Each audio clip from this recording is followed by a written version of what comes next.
आज के दैनिक भास्कर में राज्य सेवा के 171 पदों के लिए उम्मीदवारों के साक्षात्कार हुए। उसी पेपर को मैं पढ़ रही थी तो बड़ा रोचक प्रश्न मुझे लगा जिसे मैं आपसे शेयर करना चाहूँगी। पीएससी के इंटरव्यू में पूछा गया कि यदि आपको हाथी दौड़ाए तो क्या करेंगे। मैंने अपने मन में सोचा कि अभी तो मैं बूढ़ी हो गई हूँ, पर अगर मैं इंटरव्यू देने जाती मैं तुरंत कह देती कि मैं वहाँ किसी पेड़ से चिपक जाती।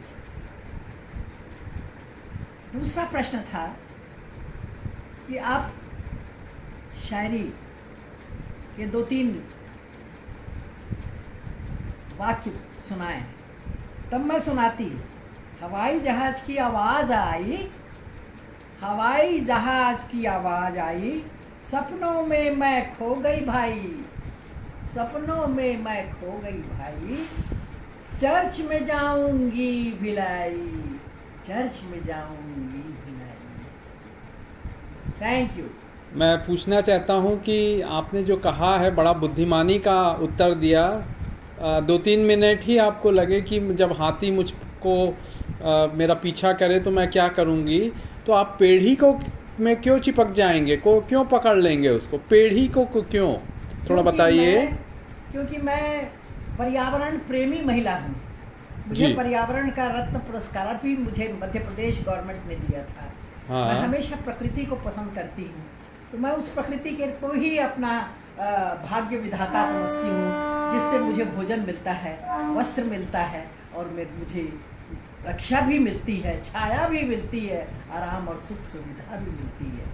और ये भी है कि मैं सोचता हूँ जहाँ तक कि पेड़ को पकड़ने के बाद उसकी जड़ों को उखाड़ना हाथी के लिए थोड़ा सा मुश्किल भरा और परेशानी का होगा। नहीं, वो तो है, परंतु इंडिविजुअल को उसको पकड़ना आसान रहेगा। पर पेड़ के चिपकने के कारण उसको समझ में नहीं आएगा कि ये पेड़ है कि क्या है। हाँ। कहाँ गया वो लेडी, कहाँ चली गई, वो ढूंढता रह जाएगा। Very very good. बुद्धि यीशु ने दी है, प्रभु का भय मानना बुद्धि और ज्ञान का आरंभ है। नीति वचन 1:7, नीति वचन 9:10। यहोवा का भय माने, यीशु का भय माने, क्योंकि उसी में बुद्धि और ज्ञान के खजाने छिपे हैं। हालेलुया। आप अपनी क्वालिफिकेशन बताइए मैडम। भाई देखिए, क्वालिफिकेशन तो आप एमएससी गोल्ड मेडलिस्ट। नहीं, मैं एक्चुअली बेसिकली मैं बचपन से बहुत ज़्यादा मुझ में लीडरशिप की कैपेसिटी थी। मैं बचपन से ड्रामा लिखती, गाने लिखती और नाटक करती, स्ट्रीट प्ले करती और अपने माता पिता लोगों को बुलाते थे। मेरा एक ग्रुप था जो 4th, 5वीं, 6ठी क्लास से इस प्रकार नाटक पुष्पा लिखती थी मैं, और उसको हम अपनी माँ की साड़ियों से हम सजाते, कोयले को पीस करके हम काला रंग बनाते और ईंट को पीस करके हम अपने गाल का रूस लगाते थे। वो ज़माना था, तब से हम काम करते रहे। तो मैं शुरू से लीडर थी और सब काम मैं इसी प्रकार किया करती थी। और उसके साथ साथ जब पढ़ाई की बात होती तो पढ़ाई में जो भी टीचर पढ़ाती एक बार में मुझे रट जाता था, और जो बाद में कोई बोलता कि तुम बोलो तो मैं उसको हूबहू दोहरा सकती थी। तो ये जो मुझे ज्ञान के भंडार मुझे परमेश्वर ने दिए, मुझे, क्योंकि मैं इसका भय मानती थी। मैं हमेशा परमेश्वर को प्यार करती थी बचपन से। मुझे लगता है कि मेरे माता के गर्भ से ही मुझे परमेश्वर ने चुन लिया था। इसीलिए मैं शुरू से अपनी क्लास में पहला नंबर आती थी। वहाँ पर अगर नीति वचन बोलना पड़ता तो मुझे सालेम स्कूल में सबसे पहले प्रेयर होती और प्रेयर के बाद कुछ नीति वचन बोला जाता, तो उसमें मेरे को पुकारा जाता, जेरी पुष्पा आएगी और वो कुछ बोलेगी, और मैं कुछ नीति के वचन, सच बोलना, झूठ नहीं बोलना, उससे क्या नुकसान होता है, अपने काम में ईमानदारी से काम करो, क्योंकि जो कुछ तुम करते हो उसको ईश्वर देखता है। इस प्रकार की छोटी छोटी बातों का मैंने ध्यान रखा, लोगों को इज्जत दिया। बड़े बड़े लोग जो गलत निर्णय लेते रहते थे उस समय, तो वो उनको मैं समझाती थी कि आंटी ये गलत कर रही हैं आप। इस प्रकार मैं बचपन से एक काउंसलर के रूप में प्रसिद्ध हो गई।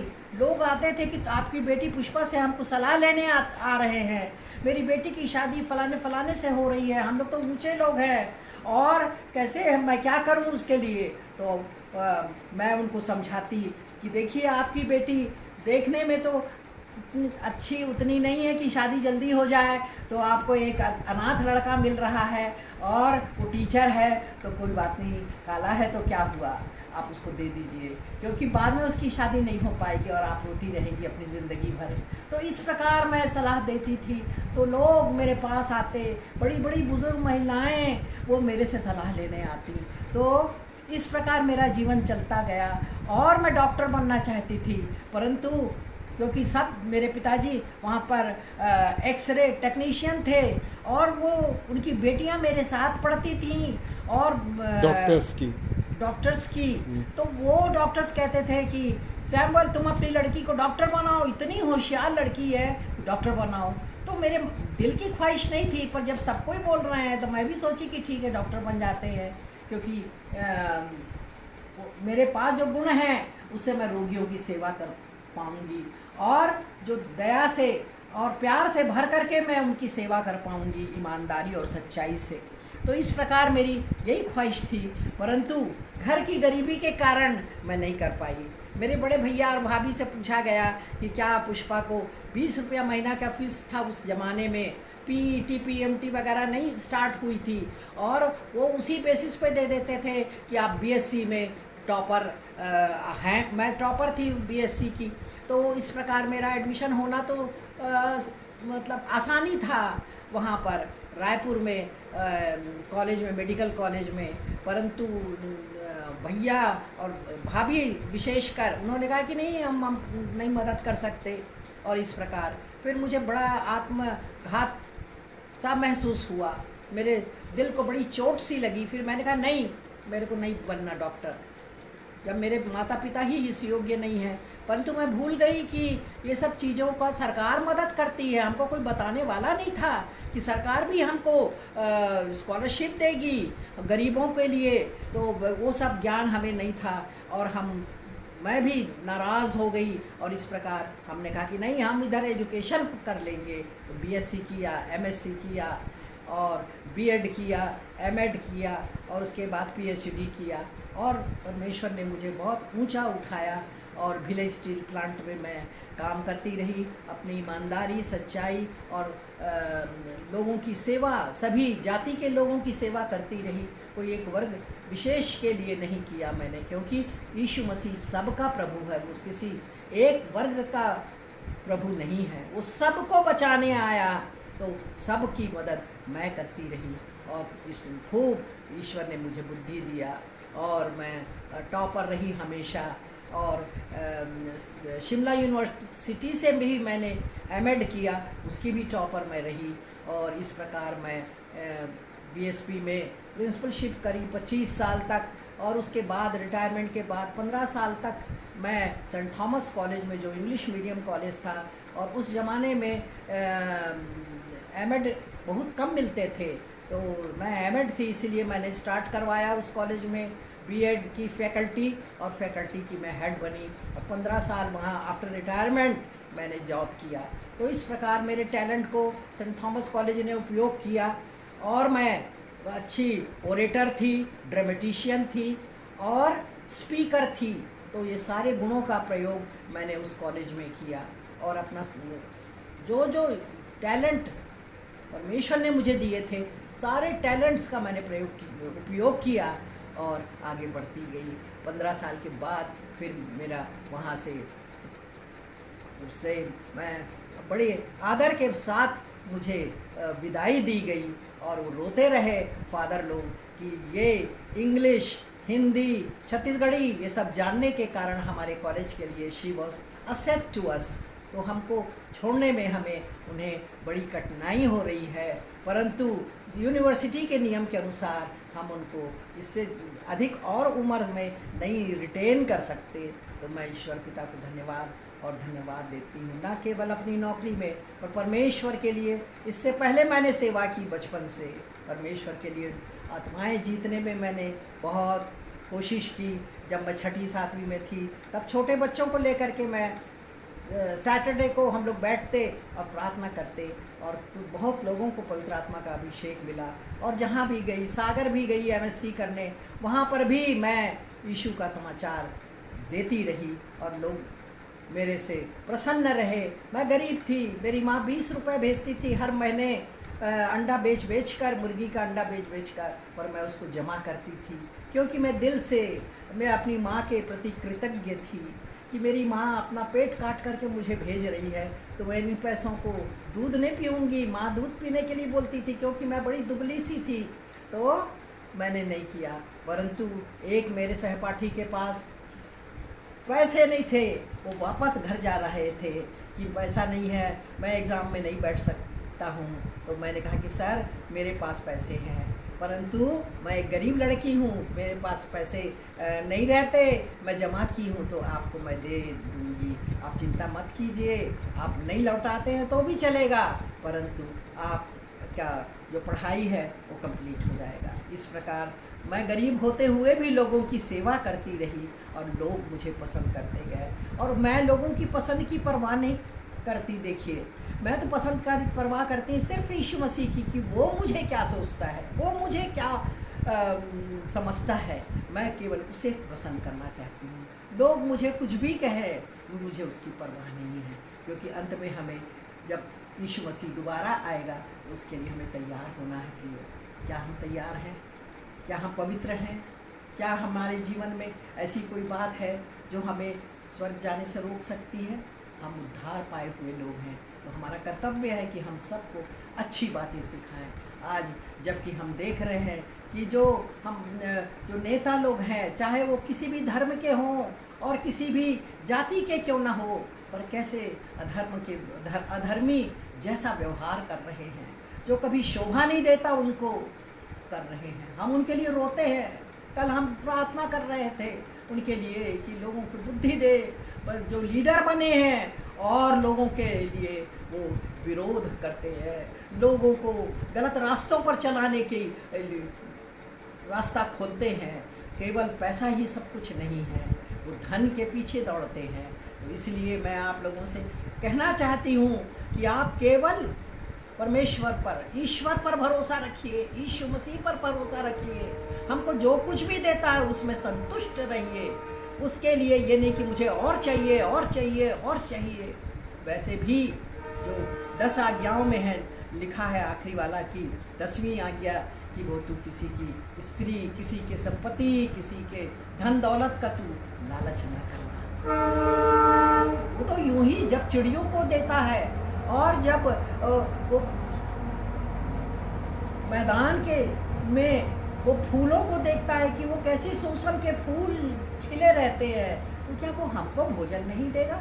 वो तो हमारा अच्छा चरवाहा है प्रियो, और अच्छा चरवाहा अपनी भेड़ों के लिए अपना प्राण देता है। यीशु मसीह ने भी अपने प्राण दे दिए, हमारे पापों को हमसे दूर कर दिया, और उससे अच्छा इनाम हमें कौन दे सकता है? हमारे माता पिता, भाई बहन, रिश्तेदार, हमारी जाति के लोग हमारे लिए कुछ नहीं कर सकते, पर वो कर सकता है। उसने किया है हमारे लिए, और हमें एक उद्धार का रास्ता खोल दिया है। और परमेश्वर कहता है कि क्या कहता है कि मैं ज्योति हूँ, उद्धार करता मैं हूँ और ज्योति मैं हूँ, और मेरा मार्ग सीधा है, सत्य मार्ग और जीवन मैं ही हूँ। और यही कोटेशन हर कॉलेज में वो लिखा रहता है, सत्य मार्ग और जीवन मैं ही हूँ। एक बार नेक टीम आई थी मैं हमारे कॉलेज में, और जब उन्होंने कहा कि सेंट थॉमस कॉलेज में ये क्या है कि सत्य मार्ग और जीवन, तो मेरे यहाँ के फादर लोग और वहाँ के जो प्रोफेसर्स हैं वो कोई जवाब नहीं दे सके। और उस समय मैं फर्स्ट ईयर था मेरा बीएड खुलवाने का वहाँ उस कॉलेज में, तब मेरे को भी बुलाया गया as a head of the department. तब मैंने उनको उत्तर दिया कि देखिए, बच्चे यहाँ पढ़ते हैं और बच्चों को 3 चीज़ सिखाई जाती है इस कॉलेज में। एक तो सत्य, सच बोलना, और मार्ग, सीधे मार्ग पर चलना, और सत्य मार्ग, और जीवन। तो जीवन देने वाला है ईश्वर, इसको याद करना। ये 3 हमारा मोटो है, और उसी मोटो के अनुसार हमारे कॉलेज में लिखा है कि सत्य, मार्ग और जीवन मैं ही हूँ। वो खुश हो गए। मेरे प्रिंसिपल तो मुझे देखते रह गए, मेरे प्रोफेसर देखते रह गए, ये क्या बोल रही है। और मैंने बिना उनके परमिशन लिए बोल दिया, क्योंकि कोई जवाब नहीं दे रहा था। मुझे लगा कि नहीं, मेरे कॉलेज से कुछ बोलना चाहिए, ऐसे में नेक टीम को तो उसका एक माइनस पॉइंट हो जाएगा। और मैंने जवाब दे दिया, प्रियो। तो इस प्रकार मेरा जीवन चलता रहा, और अभी भी चल रहा है कि कोई चर्च में भी कोई गलत काम करता, सब डरते कि कैसे बोले, कैसे क्या करे, परंतु मैं बोलती हूँ वचन को देख करके। ये वचन में लिखा हुआ है कि इस प्रकार के कार्य नहीं करना। पवित्र रहोगे तभी तो कलीसिया को लेने आएगा, पवित्र कलीसिया को। और वो तुम पवित्र नहीं हो, गाना गा रहे हो, ताली बजा रहे हो, चिल्ला चिल्ला के गा रहे हो, इधर देख रहे हो, उधर देख रहे हो, मन में घर की बात याद आ रही है। तुम परमेश्वर को, यीशु को नहीं सोच करके, दिल में ले करके, आंख बंद करके गाना नहीं गा रहे हो तुम। ये पवित्रता नहीं है प्रियो। हम सोचते हैं हम आराधना कर रही है, परमेश्वर के आराधना बलि चढ़ा रहे हैं, स्तुति बलि चढ़ा रहे हैं, वो नहीं है प्रियो। जब हृदय उसके अंतर मन से जब आप गाना गाते हो, तभी वो बलिदान के रूप में, सुगंध के रूप में परमेश्वर के पास पहुंचता है, अन्यथा नहीं। और जो वचन सुनाया जाता है, बहुत अच्छा आपने बोला, आपका बहुत अच्छा लगा हमको। मैं तो कभी खुश नहीं होती अगर मैं प्रचार करती या कुछ बोलती तो। मैं बाइबिल से बोलती हूँ, और उस बाइबिल के जो वचन है, जो रोटी है, और उस वचन और रोटी के रूप में है वो हमारे जीवन के लिए। उस वचन का पालन करोगे तब ही सब तुम्हारे लिए अच्छा है। मेरे को खुश करने के लिए मत बोलो कि बहुत अच्छा बोली आप, मैं उसकी परवाह नहीं करती। मेरे बोले हुए वचन को जो बाइबिल से है उसका पालन कर आप करोगे तब मैं खुश होंगी, तब मैं आपके पीछे पीछे दौड़ूंगी। तो हमको यही करना है प्रियो। जाते समय जब वो जी उठा 3 दिन के बाद प्रभु यीशु मसीह, तब वो अपने चेलों को इकट्ठा होकर यही कहता है कि जाके दुनिया के कोने कोने में जा कर के तुम उसका प्रचार करो और ये शुभ समाचार दो और मेरे चेले बनाओ। और वही कार्य हमारा है। कब तक? जब तक प्रभु यीशु मसीह दोबारा ना आने पाए। तो आप तैयार रहिए, दूसरों को भी तैयार रखिए कि हम स्वर्ग में यीशु मसीह जब आए तो उठा लिए जाए। मरे हुए रहेंगे तो हम जी उठ के उसके साथ जाएंगे, और यदि जीवित रहे तो जीवित उसके पास चले जाएंगे। बस यही कहना है। आपने मेरा सुना, मैं बहुत धन्यवाद देती हूँ। प्रभु की स्तुति हो। हालेलुया। और मैडम जी डबल पीएचडी हैं, थियोलॉजी में भी है और एजुकेशन में भी है, पंडित रविशंकर यूनिवर्सिटी से। तो डबल, शी इज़ डबल, है ना। तो शी इज़ मल्टी टैलेंटेड, जैसे हम लोग बोलते हैं 5 in 1, 7 in 1, 2 in 1। तो वैसे ही मैडम जो है, she is a women with multiple hats, अलग अलग। ऑल कॉन्टिनेंट गई हूँ प्रभु का प्रचार करने के लिए। मैं गई हूँ सिंगापुर, मैं गई हूँ America, south Africa, Johannesburg, Sweden और सिंगापुर। इस प्रकार ऑल कॉन्टिनेंट में प्रभु मुझे ले गया ताकि मैं अपना प्रचार, लोगों को अच्छी बातें, नैतिक शिक्षा उनको दे सकूं। और वहाँ पर 15 दिन, 1 महीना रह करके मुझे आमंत्रित किया जाता था और मैं गई। और ये सब कुछ एक गरीब लड़की जो डॉक्टर के लिए फ़ीस नहीं दे सकती, उसको प्रभु ने कहाँ से कहाँ ले गया, आप सोचते हैं। और प्रेसिडेंट ऑफ इंडिया अवार्डी स्वर्गीय डॉक्टर अब्दुल कलाम जी के द्वारा मुझे राष्ट्रीय पुरस्कार दिया गया। और प्रधानमंत्री जी चाय के लिए भी मुझको, हम सबको बुलाए जो जो अवार्डी थे। छत्तीसगढ़ से मैं थी और मेरे साथ एक साहू करके थे, और महाराष्ट्र की एक लेडी भी थी। तो इस प्रकार प्रभु ने मुझे बहुत आशीषों से भर दिया। हमारे पास पैसा नहीं था मगर आशीषों की भरमार थी। हम कभी गरीब नहीं रहे, खाने की हमें तंगी नहीं हुई। और परमेश्वर हमें देता रहा, क्योंकि हम संतुष्ट, थोड़े से में ही संतुष्ट होने वाले प्राणी थे। मैं ईश्वर पिता को धन्यवाद देती हूँ कि मेरे 2 प्यारे प्यारे बच्चे हैं। एक है सैमुअल, और जो इंजीनियर है, उसने बी किया हुआ है, और उसके बाद उसने MBA किया और CDEC भी किया, CDEC कंप्यूटर का, जिसमें वो प्रावीण्य सूची में मेरिट लिस्ट पे सेकंड पोजीशन प्राप्त किया। परंतु बचपन से वो प्रभु की सेवा करता था, और वो बस प्रभु की मदद से ही वो सारे एग्ज़ाम्स को क्लियर कर सका। और कुवैत में नौकरी किया उसने 20 साल, और उसके बाद कंपनी का वो जो ये था गठबंधन वो हट गया। तब मैंने कहा कि